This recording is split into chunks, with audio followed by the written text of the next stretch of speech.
majina naitwa Jacinta Nyango. Mimi ni mama Kennedy Onyango. Kennedy Onyango alikuwa na miaka 12. Mimi ama sisi tunataka justice, tafadhali Mr. President. Tunataka justice. Nataka kuona serikali aliyeua mtoto wangu angalau nitamsamehe. Naomba serikali uko na mkono. Ingekuwa ni mtoto wangu ameandika kitu mbaya kukuhusu, ungesa mchukua na angesa tia sheria. Lakini ni yale wawa, na mimi ni mtu wa chini na sina cha kufanya. Niko tu na siku ya kumkumbuka kama leo. Tafadhali leo tuache na amani, tukumbuke watoto wetu.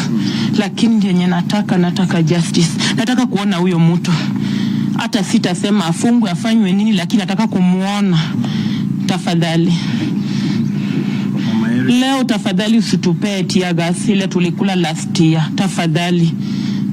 Hii yetu sio ya kukimbia na kurukaruka kwa barabara.